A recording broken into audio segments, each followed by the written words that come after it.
So, like I plugged right before we took the break, I wanted us to wrap up our discussion today by talking about what's the mirror that's being held up to us and to society by these scary stories that we seem to be so taken by. And I thought we could maybe start with the horror villains or the antagonists, if you want to think about them that way. What does it say about us? Like, what does someone like a Michael Myers say about us and society? Like, what is the story being told there? I tend to think that the slasher flicks, and especially like the Michael Myers ones, where he's overstrong, or Jason, where even the things that should work against him won't, and he's dead, or he's gone, but is he really dead? Gone forever? No. Tend to speak to our just complete inability, despite our wishes, to have control. We can't control death. We cannot control when we die. We can increase the likelihood through recklessness of us getting seriously injured or dead somehow. But, when it comes down to it, there are fundamental things that we cannot control in life. And I think that in slasher films, the killer or whatever 100% represents that. Like our complete inability to stop Michael Myers with a bullet might underscore our own ability to prevent a bullet from hitting us if one happens to, if we happen to be in its path. And it's terrifying. That's the real, I think, horror behind some of these slasher flicks, is our own inability to prevent death. What do you guys think? I like that. And this kind of flips the question on its head a little bit, but are they really villains? Because they're just misunderstood. Well, that might be a little bit of an extreme. I mean, wasn't Michael Myers bullied as a kid? That's his whole thing. Well, and that's where I was going to go with this. Is I think a lot of these villains, it's all about how you position them. I think that's Jason, right? Or Jason. Yeah, I'm thinking of Jason. Yeah. Michael Myers was always ever just evil. Just think that a lot of these villains are an embodiment of our own, or in the case of whoever is creating the story, their marginalized fears. And almost all of these villains, you could point to having some kind of traumatic past or tragedy that occurred to them. And, they get mistreated by society because nobody understands them. And as they get older, nobody's taking the time to understand them, right? Yeah. You know what always sticks out to me? And I'm kind of like thinking about Michael Myers and Halloween, just because this time of year I always rewatch the original Halloween at least once. I think about the way that movie ends with various shots of the different houses in Haddonfield, and you just hear Michael's breathing in the background. It's almost as if to say, like, he could be anywhere. But watching that always makes me feel like there's a commentary there of like, you're not special. This could happen in your house too. There is something about this suburban, like overly sanitized society that creates this kind of monster. So that's kind of how I always interpreted that, is to say, like, we're holding the mirror up to you. Exactly. At this moment. This is you. And that's, I came across an article when I was kind of prepping for the show. And when it talks about slasher killers like Michael Myers, it says in the 70s and 80s, they really mirrored the anxieties that society had about youth culture and sexuality and moral decay. And that's why, I'm not trying to justify by any means what he does in the film, but it starts out with him murdering his sister, right? And then it turns into a lot of him going after young people who are doing things that they're not supposed to be doing, right? In quotes. Right, like always going after the people who are drinking and having sex. Right. Like that's such a trope in the slasher movies, and like the virginal character is always the one who's spared. Right. Ultimately. Or kids. Like he doesn't go after kids. Right. Until later movies, there's a whole baby thing. And yeah. But I think it's his brother or something like that. So he gets a hall pass. Yeah, it got kind of honestly, There's so many of them at this point. I know. And I think it's such a shame when they feel like they need to just keep adding sequels. I feel like the last Halloween movie I saw, it was one where they got Jamie Lee Curtis back, and I Yeah. was basically like, There's "Oh, been this is 3 of those now. yeah, well, I saw the first one of that particular trilogy and I was like, "Oh, this is basically like showing us who in Haddonfield went to January 6th." Like that's kind of what it felt like. I was like, "Oh, okay. That's Yeah. interesting. I don't know if we needed this."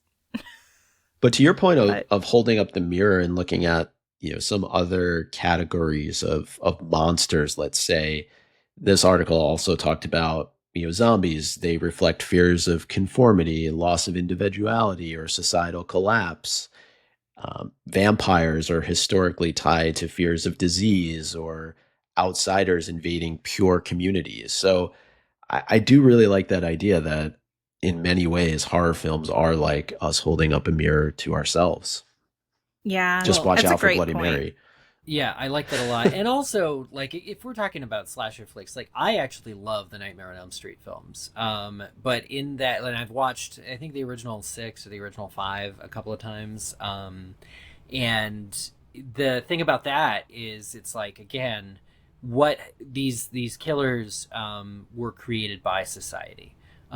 So, Freddy is Freddy because he was murdered by the parents of all the kids that he's now going Right. after. Now, they had reason to corner him in a boiler room of a basement school, kind of not unlike my junior high school, and, kill him in the way that he did because he was a pedophile. But that's the question, isn't it? It's a gray area of obviously that murder was not justified, but as parents of these kids, what would you have done?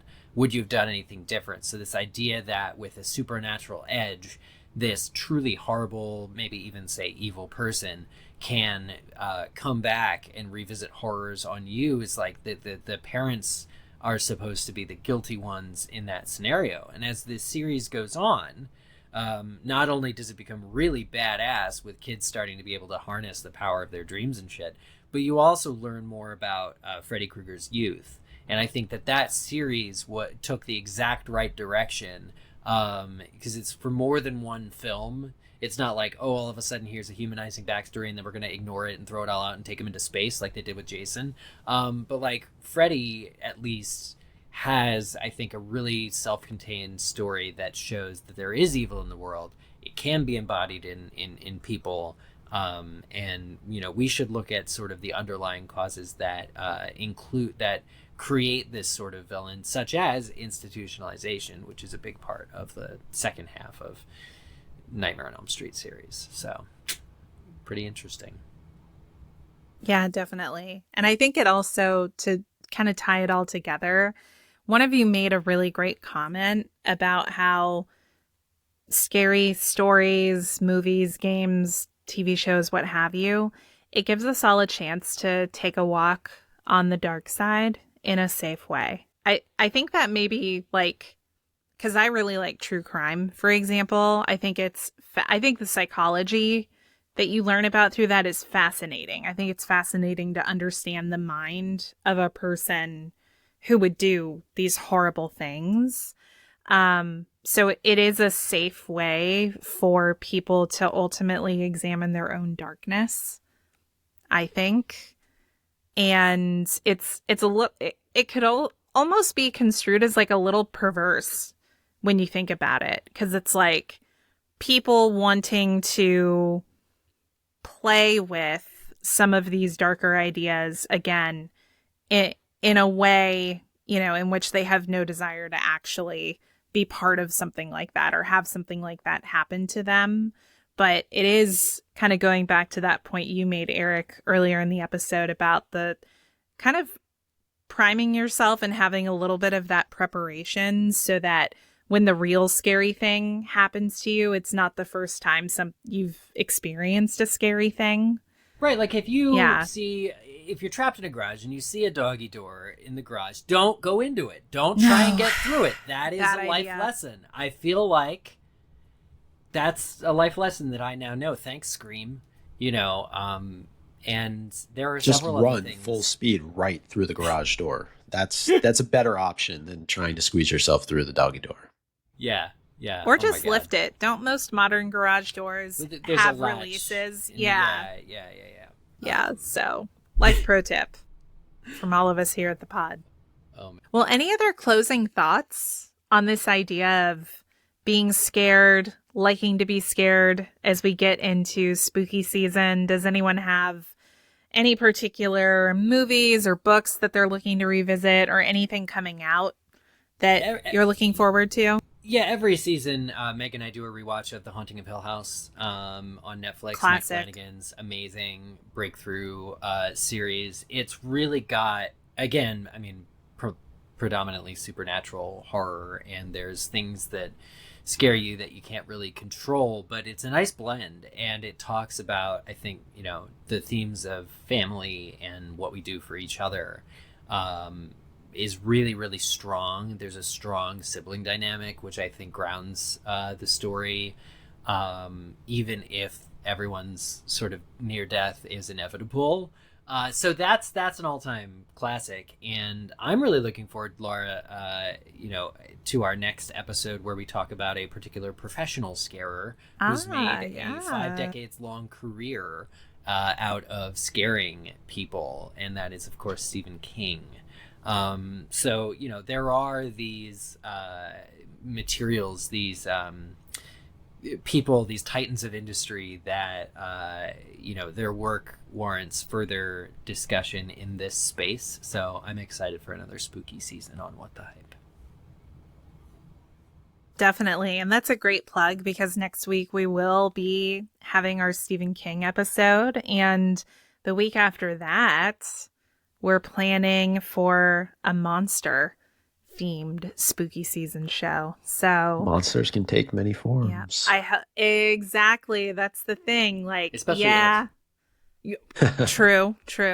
But yeah, it won't just be Frankenstein and Dracula. There's a lot of different. The term monster can be broadly applied. I'd love to also just mention, because you were asking about recommendations, this is totally on the other end of the spectrum for spooky season, but have any of you watched Hotel Transylvania? No, I haven't. Oh, I highly at least the first one, watch it. I know there's probably about 3 of them or so at There's this one point. on a cruise ship, right? Yeah, it as with all horror films, they've made too many of them, but the first one is just so much fun. You'll love it just because of all the different monsters that show up, and they do a great job with it. Obviously it's animated, so a little bit of a different take, and I enjoy watching it this time of year. Very cool. Well, I'm really excited to chat with y'all more about more spooky themed stuff. It's actually really exciting to me that we're doing 3 whole creepy theme type episodes during the month of October this year. So listeners, definitely look forward to that.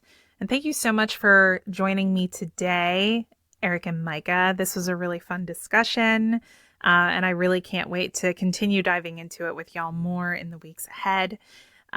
For all of our listeners at home, also thank you for joining us this week. There are a couple of different ways that you can support the show. First of all, follow us in your favorite podcast app and please leave a review.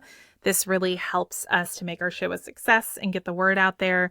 Please also be sure to follow us on YouTube, where we are What the Hype Podcast over there. Please also follow us on social media, like we mentioned at the top of the show. We are on TikTok, YouTube, Twitch, and Instagram as What the Hype Podcast. Our website is whatthehypepodcast.com. On X, we are What the Hype Show. And if you want to email us about anything, you can do that at whatthehypepodcast@gmail.com. Again, another call for you to let us know what scares you. And finally, does a friend or family member need convincing about why sometimes allowing yourself to enjoy some fun scares is necessary? Send them this episode and we'll be happy to get them on board. But yeah, that is everything for this week, and we'll see you next time to talk about Stephen King.